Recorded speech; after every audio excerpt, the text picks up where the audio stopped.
a thumbs up afterwards. Notifications on. That way you're alerted every time a new episode drops. Twitter, search Always Irish or at JKZND4. Emails, alwaysirishnd@gmail.com. Audio only, anywhere you want me, you can get me. Merchandise link below.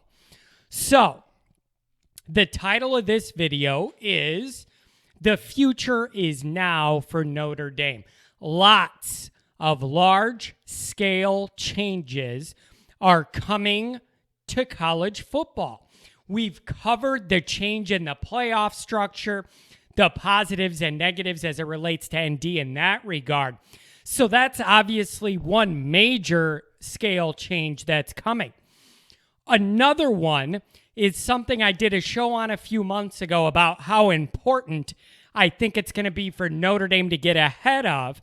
And now, as of yesterday, the Supreme Court has made its voice heard on this topic. This has to do with the image and likeness and players being able to be compensated under these new changing laws. Well, this entire thing went to court, and yesterday the Supreme Court ruled unanimously against the NCAA 9-0, saying that players are indeed a labor force and it's illegal for the NCAA to not allow them to be compensated in many ways. Okay, 9-0 against the NCAA. They are cooked. They are done. Amateurism, as we know it in college athletics, is cooked. It's done.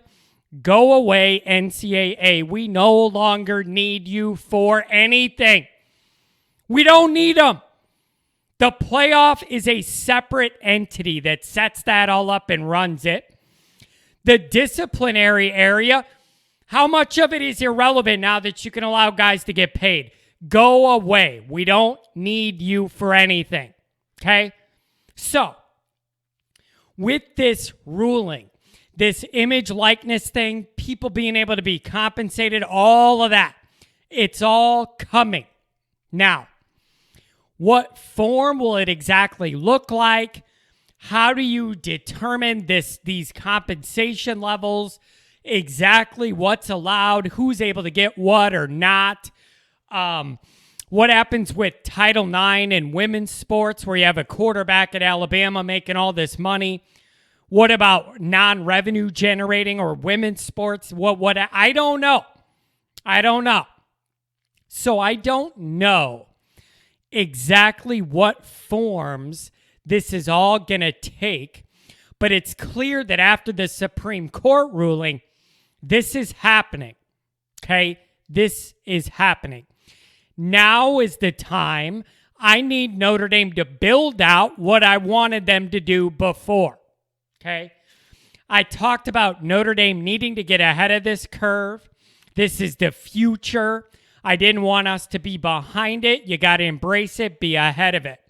So what I was asking for is for Notre Dame to create some sort of program to help manage and structure this new dynamic. And through that program, you could use it in recruiting to appeal to guys on top of the education, on top of the chance to play football with their gold helmet on. Build a structure out for these opportunities, and the players know that's going to be a part of their experience at Notre Dame. I spoke a few months ago about that being important, having a structure in place for this. Okay? So, here's the deal. I wanted some program or structure to be built out specifically for this need. There is somebody who's already done that, and wait for it. It's somebody, every single one of you watching this knows who it is. Okay? If you haven't seen this yet, Former Notre Dame quarterback Brendan Wimbush has started a company called Mogul, M-O-G-L, and the entire purpose of his company is to help athletes navigate this exact scenario. So what he does through this company is helps these athletes connect with interested entities, legally making sure it's all above board, all that, to set them up to be in a position to be compensated for their image and likeness. Maybe it's an advertising opportunity, an autograph deal, being the spokesman for some company, whatever it is. Brandon Wimbush's company helps create and navigate that network on behalf of student athletes. The way I understand this is he already has over 500 athletes signed up with him. That list is not public yet because none of these people want to get in trouble. So they're setting it up with Wimbush privately. And then when this all kicks in, instead of them starting from scratch, the structure's there. They could just get right into the business part of the deal. Okay? So Brandon Wimbush has done exactly what I was saying 3 months ago I wanted Notre Dame to do. What a perfect combination. You got an old Notre Dame quarterback. Now, I know it didn't end great, but he's still a Notre Dame guy.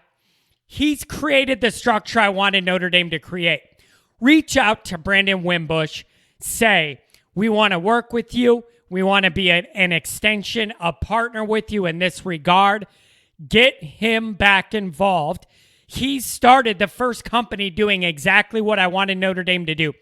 And he has more Notre Dame ties than anybody. This is perfect. Utilize Mr. Wimbush in a professional manner to understand all of this process. It's all set up perfect. Okay? So, we talk all the time about Notre Dame having more recruiting challenges than in some other places. Now they're going to have an extra game to hurdle in the playoff. Build this image and likeness program out and create your own advantage. Use the diverse and wealthy business alumni network Notre Dame has. Use this framework.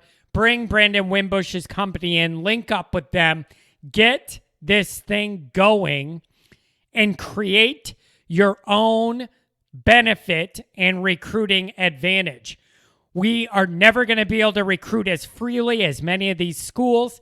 This is a way to help level the playing field. Come up with a nice public structure for this image and likeness and compensation thing. Use Wimbush as a tool. Get this going, and it could be a mega recruiting advantage for Notre Dame.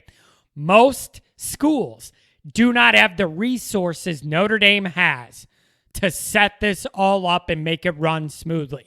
Notre Dame does. Use it to your advantage. Get on this. Let it be known that Notre Dame respects the court's decision and wants to support the players in this cause, not work against them the way Mark Emmert and the NCAA are. Let the players know Notre Dame is on their side. Teams that do this will have a recruiting advantage. Now is the time to be progressive, build out this framework. And the guy who's already done it, we all know more than anybody else, Brendan Wimbush. Give him a call. Give him a call. Seriously. He built that. It's just so random to me that of all the people that could build the structure I wanted, Brendan Wimbush is the guy to do it. It's all coming full circle. Hook up with his company. Let it be known Notre Dame's a partner program with this company. Build it out. Get an advantage. This cannot be wait and see what other teams do. That's too late. Get going on this because it is the present and the future of recruiting in college football. Okay? So, just think about it, you guys. The best high school quarterback in America, maybe Notre Dame wouldn't be that high on his list. You show him what we're doing with all this. You could be a brand name quarterback. You could be America's quarterback. You're Notre Dame's quarterback. Show him the structure, what you're going to set up for him. Big advantage. It's a big advantage. Okay? You could have some guys interested that maybe otherwise you wouldn't have finished second for. You put together a beautiful package like this. It's a way. It's a way, you guys. Now, some of you may say, this sounds a little dirty to me. This sounds a little shady. This is sounding close to pay for play without you calling it that.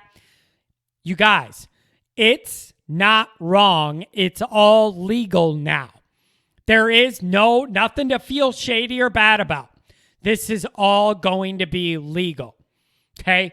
Use your resources wisely. And this piece on top of the educational 4 for 40 stuff, this could be a huge benefit in recruiting for Notre Dame. There's only a handful of schools in America that have the financial resources and alumni network Notre Dame has. Use it. It could be a big advantage. Embrace and promote this. Get ahead of the curve, and you will reap some big-time benefits. I promise you. Link up with Wimbush's company. Get this structure in place at Notre Dame and make it a piece of your modern recruiting effort. It's a requirement because this is the future. Now, going right along with my future is now theme, Notre Dame seems to be on a little bit of a heater in terms of recruiting, and you love to see it. Here's a few basic thoughts. After landing Tuihalamaka, Notre Dame sits at number 2 behind only Ohio State on Rivals 247. Okay? We're looking good. Here's what I'm going to say. I got a need for Snead, okay? That's what I'm looking at next, and it sounds good. It looks good for Notre Dame. Like I always say, though, Notre Dame needs to be where it is now, ranked high, number 2, at the end of cycles, not early, and then they drop. I complain about it all the time, how Notre Dame's always up there early and we get excited, and when it's all said and done, boom, we're 15th. Happens to Notre Dame seemingly every year. I need that to change. And I do think this cycle in 22 is different, and it could be a difference maker if we finish strong. Here's one thing I always look at, okay? I complain often that at the end of these recruiting cycles, and it's all said and done, Notre Dame ends up with way more 3 stars than 4 or 5 stars. And to me, you're not going to win a championship with that being the division of star talent in your program. You're just not. You're not. Okay? As we sit today, it's 11 4 stars and 4 3 stars. I love that weight, that balance where it's 4-star heavy is where I want to be. So I honestly feel the staff is upping their level here. I feel like the floor has been raised, and that's a big damn deal. Now, obviously the cherry on top is landing some 5-star guys, best at their position, the whole country type guys. But there is a lot of value in raising the floor. And I'm seeing a lot of that in this class. I love it. Okay? I love that. It's a big deal to me. lots of visits, lots of interest from high-level players. I have the need for Snead. I hope that happens soon. We even have Nick Saban sniffing around some of our recruits. That tells you you're going after the right kind of guys. You just hope you don't lose them once old St. Nick comes sniffing around your guys. But it shows you if Saban's interested in one of your guys, you're doing something right. So I'm very happy so far with 22 overall. Secondary, receivers, a priority. But overall, the floor is clearly being raised to me, and that tide raises all Notre Dame ships. I think it's trending up in that direction we need it to go of more high-end talent. Keep up that relentless work on the trail. It seems to be paying dividends. Now, here's how I tie a nice, pretty bow on all of this, and it comes full circle. In the next few years, you are going to be adjusting to the new CFP format, the new image and likeness laws we already talked about, and upping recruiting efforts. All of that's going on at the same time, and it is a perfect transition into hashtag the Freeman factor years of Notre Dame football. It all syncs up perfectly. You start making all these adjustments now. You get a solid foundation in place with all these changes in the next few years. And then, boom, you unleash the beast. And Marcus Freeman takes this all over with these new things in place, trending up. It all makes sense to me. The timing makes sense. If you could just keep that guy in the building for a couple more years, this all sets up perfectly for all these structures to be in place. And then for Marcus Freeman to take this all over, already warm, not coming into Notre Dame cold. The roadmap's here. The timing all syncs up. And then you hand the reins to this 40-year-old guy to take over modern Notre Dame college football. It's perfect. It all times up and it all adds up. That's my roadmap. All these things are tying together. And the timing of it all shaping up. And the old ways of college football, the old ways coaches looked at it, the NCAA looked at it. That's all phasing out. And in comes Marcus Freeman. Young, modern, hip to all this stuff, coming into his own. Notre Dame's got it all going, and then he takes it to the next level. Modern college football in the new golden age of Notre Dame football. I love it. I love it. Okay? So that's what I had today. I'm going to let you know next week, well, the rest of this week and next week, I'm going on vacation with my family, getting the heck out of Illinois for a while. What I'm going to do for a show next week while I'm out, it is going to be my Bush Push documentary, okay? I'm going to go over all of the unique things that happened for my Bush Push weekend. Game highlights are going to be involved, my reaction to it, all of the weird, cool stuff that went into that weekend. I hope you guys like it. The episode's done and recorded. I'm just going to schedule it to be available next week. I hope you like it because it was a weekend I'll never forget. Magical, except for the outcome. Magical. So I hope you guys will take the time to go down memory lane on my Bush Push weekend documentary. That'll come out next week. Till then, see you later.